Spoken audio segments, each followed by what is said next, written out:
1993 সাল 21শে জুলাই মহাকারণ অভিযান করতে গিয়েছিলেন মমতা বন্দ্যোপাধ্যায়।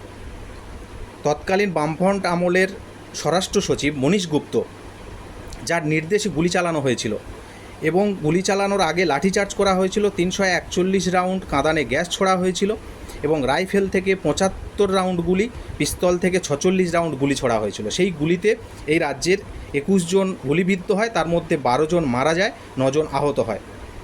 এবং 1993 সালে 2রা আগস্ট এই মনীশ গুপ্ত কলকাতা হাইকোর্টে হলফনামা দিয়ে জানিয়েছিলেন যে যারা এসেছিলেন তারা একদল দুষ্কৃতী এবং মদ্যপ অবস্থায়, সশস্ত্র অবস্থায় তারা এসেছিল, তাদেরকে কন্ট্রোল করতে না পেরে গুলি চালাতে হয়েছিল।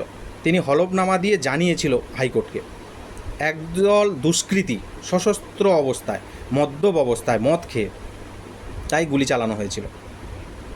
কিন্তু কি অদ্ভুত বিষয়, সেই মনীশ গুপ্তকে 2011 সালে ক্ষমতায় এসে তাকে গুরুত্বপূর্ণ একটি দপ্তর, বিদ্যুৎ দপ্তরের মন্ত্রী করে দেওয়া হয়।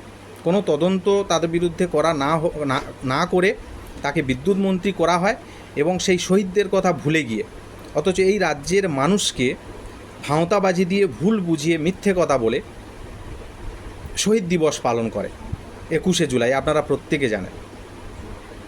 তো এই মনীশ গুপ্ত তখন তিনি এই কথা বলেছিলেন, পরে শাসক দলে এসে তিনি মন্ত্রী হয়ে গেলেন। এই রাজ্যের মানুষকে ভাঁওতা দিচ্ছে, সকালে এক কথা বলে, বিকেলে এক কথা বলে। এবং যখন তিনি বিরোধী নেত্রী ছিলেন এক কথা বলেছেন, যখন শাসক হয়েছেন তখন সেই কথা 90 ডিগ্রি অ্যাঙ্গেলে ঘুরে গিয়ে অন্য কথা বলেছেন। এই রাজ্যের মানুষকে ভাঁওতাবাজি, মিথ্যে কথা বলে ক্ষমতায় আসছে বারবার। জানি না এই রাজ্যের মানুষের কবে চৈতন্য হবে, আশা করি খুব তাড়াতাড়ি চৈতন্য হবে এবং 2026-এ এই সরকারকে এই বাংলার মানুষই উৎখাত করবে।